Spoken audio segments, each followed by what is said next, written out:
అందరికీ నమస్తే అండి. ఇటువంటి వీడియో చేయాల్సి వస్తున్నందుకు నాకే బాధగా ఉంది. కానీ నిజాన్ని మనం మాట్లాడుకోవాలి కాబట్టి, ఉన్న నిజాన్ని చెప్పాలి కాబట్టి చేయాల్సి వస్తుంది. అయితే ఇటువంటి పరిస్థితులు చూసినప్పుడు నాకు చాలా బాధ అనిపిస్తుంది. యేసుక్రీస్తు ప్రభువుని నమ్ముకున్న నాకు ఇటువంటి వారిని చూసినప్పుడు ఇటువంటి వారా క్రైస్తవ్యాన్ని ఏలేది, ఇటువంటి వారా క్రైస్తవ్యంలో బ్రతికేది, ఇటువంటి నీచులను ప్రజలు ఎందుకు అంత ఎక్కువగా నమ్ముతున్నారు? నిజమైన సువార్త చెప్పే అనేక మంది పాస్టర్లు ఉంటే వారిని ప్రజలు ఎందుకని దూరం పెడుతున్నారు? డబ్బు కోసం ఆశపడేవారిని, ప్రజలను మోసం చేసేవారిని, మాయ మాటలు చెప్పేవారిని, వీరిని మాత్రమే ప్రజలు ఎందుకని అంతగా ఆదరిస్తున్నారు అనేటువంటి ఆలోచనలన్నీ కూడా ఇలాంటప్పుడే వస్తాయి. అసలు ఇటువంటి వారు నాకు తెలిసి క్రైస్తవ్యానికే వ్యతిరేకం, క్రైస్తవ్యంలో ఉండవలసినటువంటి వాళ్ళు కాదు. చాలామంది జాన్ పాల్ అనేటువంటి పాస్టర్ని ఇప్పుడు వ్యతిరేకిస్తున్నారు. ఎందుకంటే అతను క్రైస్తవ్యంలో ఉన్నటువంటి పాస్టర్లనే విమర్శిస్తున్నాడు. క్రైస్తవ్యంలో ఉన్నటువంటి పాస్టర్లు చేస్తున్న తప్పులను ఎత్తి చూపిస్తున్నాడు. పాస్టర్లు చేస్తున్నటువంటి పొరపాట్లను, లేదంటే పాస్టర్లు ప్రజలను, క్రైస్తవ ప్రజలను వాడుకుంటున్నటువంటి విధానాలను అతను ఎత్తి చూపిస్తున్నాడు. కాబట్టి అతన్ని ఒక బూచిగా చేసి ప్రజలందరూ కూడా, లేదంటే యూట్యూబ్లో ఉండేటువంటి మీడియా ఛానళ్ళని కూడా అతన్ని ఒక దొంగలాగా అతన్ని చిత్రీకరిస్తున్నారు. ఇది రీసెంట్గా మనందరం కూడా చూస్తున్నాం. కానీ ఇటువంటి పరిస్థితులు వచ్చినప్పుడు మాత్రమే అతనే కరెక్ట్ అనిపిస్తుంది. ఇటువంటి అంటున్నా కానీ అసలు విషయం ఏంది అనేటువంటి ఆ మాటకు వస్తే, నిన్న ఒక వీడియో నేను సోషల్ మీడియాలో చూసాను. రీసెంట్ వీడియో అది. ఒక పాస్టర్, అతని పేరు కూడా నేను చెప్పదలుచుకోలేదు. ఒక పాస్టరు, లేదంటే ఆ సంఘానికి వెళ్తున్నటువంటి ఒక క్రైస్తవ మహిళ, ఆమెని నమ్మించి ప్రెగ్నెన్సీ చేశాడనేసి ఒక వీడియో రిలీజ్ అయింది. ఆ అమ్మాయి బాధపడుతూ చెప్తున్నటువంటి విధానం, ఆ అమ్మాయి చెప్తున్నటువంటి నిజాలు ఒకసారి వింటే ఎవరికైనా కూడా చీ అనిపిస్తుంది. ఇటువంటి వాడా క్రైస్తవ్యంలో పాస్టర్గా ఉండేది అనిపిస్తుంది. ఒకసారి విన్నామా? నాకు న్యాయం జరిగేదాకా నా పోరాటం అయితే ఆపే పరిస్థితి లేదు. నాకు ఖచ్చితంగా న్యాయం చేయాలి, అధికారులు స్పందించాలి, వెంటనే అబ్బాయిని అరెస్ట్ చేయాలి. అరెస్ట్ చేసిన తర్వాత అబ్బాయి పెళ్లి చేసుకుంటాము అంటే మీ సమక్షంలో, అధికారుల సమక్షంలో, పెద్దల సమక్షంలో వివాహం చేయాలి. లేదంటే ఆ వ్యక్తిని ఖచ్చితంగా జైలుకు పంపించాలి. ఇంకా వేరే వాళ్ళు కూడా మోసపోవడానికి లేదు. జాగ్రత్త పడండి. అది పాస్ట్ అయినా కానీ, విశ్వాస అయినా కానీ, ఎవరైనా కానీ ఖచ్చితంగా ప్రతి ఎవరిస్తున్నారు బుద్ధిగా ఎవరు నమ్మకండి. ఖచ్చితంగా ప్రతి ఎవరైనా కానీ నేను సాగుతున్నామా, నేను మంచివాళ్ళమ్మా అని చెప్పి కూడా మాయ మాటలు నమ్మకండి దయచేసి. ఫస్ట్ ఆఫ్ ఆల్ నేను చెప్పేదంటే సేవకుడు అని చెప్పుకున్న ఎవరిస్తులని గట్టిగా నమ్మకండి. ఎందుకనగా జీవితాలు పాడైపోయిన తర్వాత నాలుగు బజార్లకి రావాల్సి వస్తుంది, అధికారుల చుట్టూ తిరగాల్సి వస్తుంది. ఆ విషయంలో రాజకీయాలు ఉపయోగిస్తారు, డబ్బులు ఉపయోగిస్తారు, పలుకుబడులు ఉపయోగిస్తారు. మనకు న్యాయం అంటే జరగదు. కనుక జాగ్రత్త పడమని ప్రతి వ్యవస్థలోని నేను కోరుకుంటున్నాను. విన్నారు కదా ఆ అమ్మాయి బాధ, ఆ అమ్మాయి పడుతున్నటువంటి ఇబ్బంది. ఇప్పుడు ఈ ఎదగ చేసినటువంటి పనికి అమ్మాయి లైఫ్ నాశనం అయిపోయింది. అమ్మాయి కుటుంబం రోడ్డు మీదకి వచ్చింది. ప్రతి ఒక్కరు బైక్ తీసుకుపోయి ఆ అమ్మాయి కాడ నిల్చొని ఆ అమ్మాయి ఇంటిని, ఆ అమ్మాయిని, ఆ అమ్మాయి తల్లిదండ్రులను రోడ్డు మీద పెడతారు. ఇటువంటి పరిస్థితి ఎందుకు వచ్చింది? ఒక పాస్టర్ చేసినటువంటి మోసం. ఇది పాస్టర్ అనటం కూడా నాకైతే ఇష్టం లేదు. పాస్టర్ కాదు, క్రైస్తవ్యాన్ని నమ్ముకొని బతకటం కోసం ఏర్పడినటువంటి ఒక దొంగ. పాస్టర్లు అలా చేయరండి. నిజమైన పాస్టర్లు సువార్తను మాత్రమే ప్రకటించేవారు, యేసుక్రీస్తు ప్రభువు నిజంగా నమ్ముకున్నవారు ఇటువంటి పని చేయరు. వీడు యేసుక్రీస్తు ప్రభువును, క్రైస్తవ్యాన్ని అడ్డం పెట్టుకుని బతుకుతున్నటువంటి ఒక చిల్లర విధవ. అది కూడా చేశాడు.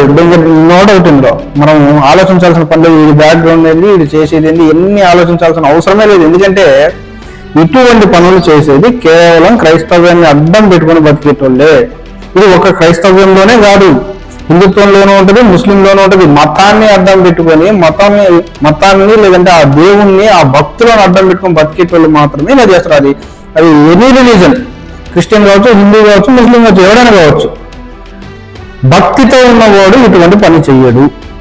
కేవలం ఆ భక్తితో ఉన్నటువంటి ప్రజలను నమ్ముకుని బతకటం కోసం, ఆ భక్తిని అడ్డం పెట్టుకొని బతకటం కోసం ఉన్నవాడు మాత్రమే ఇలా చేస్తాడు. ఇక్కడ ఆ అమ్మాయి ఏమంటుంది, ఆ అమ్మాయికి పెద్ద వయసు కూడా లేదనిపిస్తుంది ఆ వీడియోలో చూస్తుంటే. ఏ సువార్థికుడిని కూడా నమ్మొద్దు అంటుంది. ముఖ్యంగా యవనస్తులుగా ఉండి నేను సువార్థికుడిని అంటే అసలు నమ్మొద్దు అంటుంది. ఎవరి వల్ల ఈ మాట వచ్చింది? క్రైస్తవ్యంలో ఉంటూ నేను పాస్టర్ని అని చెప్తూ, నేను అభిషేకాలు చేస్తానని చెప్తూ, నేను మాయలు చేస్తాను, మంత్రాలు చేస్తానని చెప్తూ బతుకుతున్నటువంటి ఒక విధవ వలన, పాస్టర్ అనే పేరును అడ్డం పెట్టుకొని బతుకుతున్నటువంటి ఒక గాడిద వలన ఈ మాట వచ్చింది. ఇక్కడ 2 పాయింట్లు మనం ఆలోచించాలా, 2 సైడ్లు మనం మాట్లాడుకుందాం. ఆ పాస్టర్ విధవ, అందులో నో డౌట్, వాడు తప్పు చేసిండు. తర్వాత చట్ట ప్రకారం వాడికి ఏం జరగాలనేది జరగాలి, జరిగి తీరాలి అంతే. ఇక రెండోది ఆ అమ్మాయి విషయానికి వస్తే, ఇప్పుడు ఆ అమ్మాయి ఏం మాట్లాడుతుంది, నాలాగే ఎవరు మోసపోవద్దు, క్రైస్తవ సువార్థికులను ఎవరు నమ్మొద్దు, ముఖ్యంగా యవనస్తులు నేను సువార్థికులంటే అసలు నమ్మొద్దు అనేసి మాట్లాడుతుంది కదా. ఇదే కదా అమ్మాయి మాట్లాడేది, మనం విన్నాం కదా వాయిస్. నేను తప్పు అనుకోద్దు, వ్యూవర్స్ కావచ్చు ఎవరైనా కూడా, ఇది తప్పు అనే విషయం ఆ అమ్మాయికి ముందు తెలియదా? అంటే నేను కేవలం ఆ అమ్మాయిని అన్నట్లేదు, అమ్మాయిలు వేస్తున్నటువంటి పొరపాట్లు, అమ్మాయిలు వేస్తున్నటువంటి తొందరపాటు విధానాలు నేను చెప్తున్నా. ఇది తప్పు అనే విషయం మనకు తెలుసు కదా, ఏది చేయాలి ఏది చేయకూడదు అనేటువంటి విషయం మనకు తెలుసు కదా. మరి ఎందుకు మహిళలు తొందరపాటు పనులు చేస్తున్నారు? డబ్బు ఉపయోగిస్తారు, రాజకీయం ఉపయోగిస్తారు, పలుకుబడి ఉపయోగిస్తారని ఇంత బాగా చెప్తున్నప్పుడు ముందు తెలియదా? వాడికి డబ్బుందే, మన బ్రతుకు అంతంత మాత్రమే, మనం అక్కడికి పోయి కేవలం చందా చేసి దేవుడి వాక్యం విని ఆరాధించి మనం వచ్చేటోళ్ళమే, మనకు అతనితో పని ఉంది అనేటువంటి ఆలోచన మనకు ముందే రావాలిగా, వచ్చింటది కూడా. మరి తొందరపాటు పని ఎందుకు చేశారు? ఇక రెండో విషయానికి వస్తే, వాడు తప్పు చేసిండు, వాడు బలి, వాడిని తాట తీస్తారు చట్టపరంగా. ఒకవేళ చట్టం పట్టించుకోకపోయినా నిజాయితీగా పనిచేసేటువంటి మీడియా వాళ్ళు కావచ్చు, ఆ పిల్ల తల్లిదండ్రులు కావచ్చు, ఆ పిల్ల బంధుమిత్రులు కావచ్చు, లేదంటే ఆ సంఘానికి వెళ్ళే వాళ్ళే కావచ్చు, వదలరు. వీళ్ళందరికంటే ముఖ్యంగా అందరికంటే ముందుండేటోళ్ళు మతోన్మాదులు. క్రైస్తవ్యంలోనే ఉండి దాన్ని బూచిగా చూపించి, లేదంటే దాన్ని స్ప్రెడ్ చేసి నేను శుద్ధపోసనని చెప్పుకోవడానికి రెడీగా ఉండేటోళ్ళు కావచ్చు, లేదంటే ఎప్పుడు 24 గంటల క్రైస్తవం మీద పడి ఏడ్చేటువంటి హిందువులలో ఉన్నటువంటి కొంత మతోన్మాదులు కావచ్చు, రాధా మోహదాస్ గారు, లలిత్ కుమార్ గారు, కరుణాకర్ గారు లాంటి వాళ్ళు కావచ్చు, లేదంటే ముస్లింలలో ఉండి కూడా కొంతమంది క్రైస్తవాన్ని వ్యతిరేకించే వాళ్ళు కావచ్చు, వదలరు. అమ్మాయికి న్యాయం జరగటం పక్కా. అది పెళ్లి రూపంగా లేదంటే ఎట్లా వాడిని జైలు పంపడం అనేది న్యాయం ఖచ్చితంగా జరుగుతుంది. అయితే ఇక్కడ మనం ఆలోచించాల్సింది ఏంటంటే, ఇప్పుడు ఆ రిలీజ్ అయినటువంటి వీడియో ఏదైతే ఉందో, సోషల్ మీడియాలో స్ప్రెడ్ అవుతున్నటువంటి వీడియో ఏదైతే ఉందో, ఆ వీడియో ఎవరు తీశారో తెలుసా? ఒక హిందువు 24 గంటలు క్రైస్తవ్యాన్ని వ్యతిరేకిస్తూ, వాడు సోషల్ మీడియాలో ఉండేటువంటి ప్రతి వీడియో క్రైస్తవ్యాన్ని తిడుతూ, వాడు సోషల్ మీడియాలో ఉండేటువంటి ప్రతి వీడియో క్రైస్తవ్యానికి వ్యతిరేకంగా ఉంటూ, అటువంటి వాడు ఆ వీడియో తీసి దాన్ని స్ప్రెడ్ చేస్తున్నాడు. వాడు మనం ఎవరికి అవకాశం ఇస్తున్నాం? క్రైస్తవ్యాన్ని చెడుగా చూపించాలి, క్రైస్తవ్యాన్ని ఒక బూచిగా చూపించాలి, క్రైస్తవ్యాన్ని ఈ దేశంలో అణిచివేయాలనుకునేటోళ్ళకి మనం అవకాశం ఇస్తున్నాం. మనం అంటాం కంటే కూడా కొందరు దొంగ పాస్టర్లు అవకాశం ఇస్తున్నారు. వాడి స్వలాభం కోసం, వాడు బతకటం కోసం, వాడి జీవనోపాధి కోసం, వాడి కుటుంబం కోసం వాడు క్రైస్తవ్యాన్ని అడ్డం పెట్టుకునేది కాక పూర్తిగా క్రైస్తవ్యానికి చెడ్డ పేరు వచ్చే విధంగా ఇటువంటి వాళ్ళు ప్రవర్తిస్తున్నారు. కిందికి పైకి వైట్ షర్ట్ వైట్ ప్యాంట్ వేసుకొని నేను పవిత్రుడిని అని చెప్పుకునేటోళ్ళు పవిత్రులు కాదు. బైబిల్ బోధించే వాళ్ళు పవిత్రులు కాదు. బైబిల్ ప్రకారంగా నడుచుకోవాలి. యేసుక్రీస్తు ప్రభు ఏం చెప్పాలో అది నడుచుకోవాలి. మన క్రైస్తవ్యంలో ఉన్నటువంటి భక్తులైనా కూడా, విశ్వాసులైనా కూడా ఎవరిని నమ్మాలి ఎవరిని నమ్మకూడదు అని తెలుసుకోవడం పెద్ద పని కాదండి. ఎందుకంటే ప్రతి వారం చర్చికి వెళ్తుంటారు, మీరు బోధన వింటుంటారు, యేసుక్రీస్తు ప్రభు చేసినటువంటి కార్యక్రమాలు మీకు తెలుసు, ఆయన ఆయన నడవడిక ఎలా ఉంటుందని మీకు తెలుసు.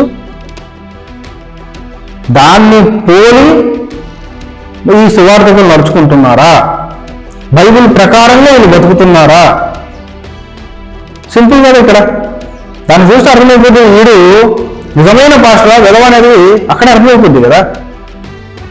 మరి ప్రజలు ఎందుకు తెలుసుకోలేకపోతున్నారు? తెలుసుకొని కూడా లేదంటే అటువంటి కార్యక్రమాలకు లొంగిపోతున్నారా? ఆలోచించండి. ఇది కేవలం ఆ ఒక్క అమ్మాయిని మనం క్వశ్చన్ చేయటం కాదు, కానీ మహిళలు ఎవరైనా కూడా, అది హిందువులలో కావచ్చు, ముస్లింలలో కావచ్చు, క్రిస్టియన్లలో కావచ్చు, ఎవరైనా కూడా ఎందుకని మత పెద్దల దగ్గర మీరు ఇలా బలైపోతున్నారు? రీసెంట్ ఈ మధ్య కూడా ఒక ఇద్దరు బాబాలలో ఒక చిన్న అమ్మాయి మీద అత్యాచారం చేశారంటే అతను అరెస్ట్ చేశారు. అతనికి మంచి పేరుంది, అతని పేరు కూడా నేను చెప్పను. ఇలా మత పెద్దల దగ్గర ఎందుకని మహిళలు ఇలా బలైపోతున్నారు? ఇది ఎక్కడ లోపం? ఇప్పుడు ఆ అమ్మాయి ఇద్దరి వలన తప్పు జరిగింది. ఇద్దరి వలన తెలియకుండా జరిగిన తప్పు అయితే కాదు ఇది. కానీ లాస్ట్కు వాడు బాగున్నాడు, ఈ అమ్మాయి బాగుంది, వాళ్ళు తన్నుకోనో కొట్టుకోనో లేదంటే కోర్టు దగ్గరికి పోయో లాస్ట్కు వాళ్ళు ఒకటైతారు.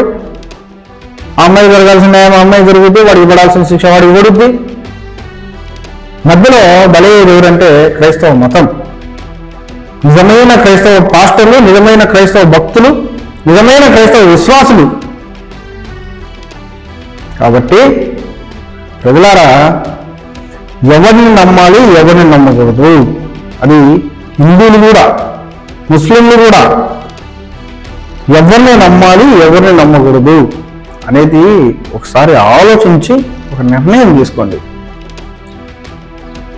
ఫుల్గా కాషాయం వేసుకొని వచ్చి నేను బాబా అనగానే వెళ్ళి దండం పెట్టి వాడు చెప్పిందల్లా విని చెప్పిందల్లా చేసి తప్పదు.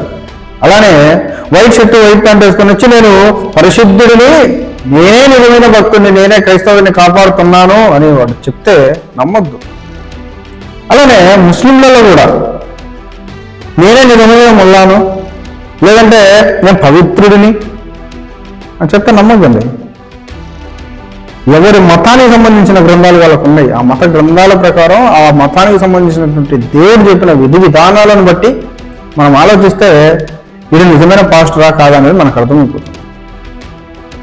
కాబట్టి ఎవరు కూడా తొందరపాటు పనులు చేయొద్దు, ఎవరు కూడా మోసపోవద్దు. ఇప్పుడు ఆ అమ్మాయి రోడ్డు మీద వచ్చి మాట్లాడిందంటే ఆ అమ్మాయికి జరిగినటువంటి అన్యాయం అది. కాబట్టి అన్యాయం చేసిన పాస్టర్లు ఖచ్చితంగా శిక్ష పడాలని కోరుకుందాం, అమ్మాయికి న్యాయం జరగాలని కోరుకుందాం. ఇందులో ఫైనల్గా నేను చెప్పేది అంటే తప్పు అనేది క్రైస్తవ్యానికి కాదు. ఎందుకు చెప్తున్నా అంటే క్రైస్తవ్యాన్ని చెడుగా చేయాలనేసి ఇంకా చాలా మంది నోరు పారేసుకోవడానికి రెడీగా ఉంటారు. వాళ్ళ పని అంతా అదే కదా, ఇంకా అవకాశం దొరికింది కాబట్టి ఇంకా తెల్లవారు నిద్రపోకుండా అదే పనిలో ఉంటారు. కాబట్టి నిజం ఏంటి అంటే ఇక్కడ మనం తప్పు పెట్టాల్సింది క్రైస్తవ్యాన్ని కాదు, క్రైస్తవ్యాన్ని అడ్డం పెట్టుకొని బతుకుతున్నటువంటి ఈ దొంగ పాస్టర్లు అంతా చూడాలి. అదే మనం కోరుకోవాలి. నిజంగా క్రైస్తవ్యానికి ఇప్పుడు చెడ్డపేరు రాకూడదు అంటే కూడా ఆడిపోయిన క్రైస్తవులే కేసు పెట్టండి, క్రైస్తవులే కేసు పెట్టి వాళ్ళంతా చూడాలని చట్టాన్ని కోరండి. Thank you very much.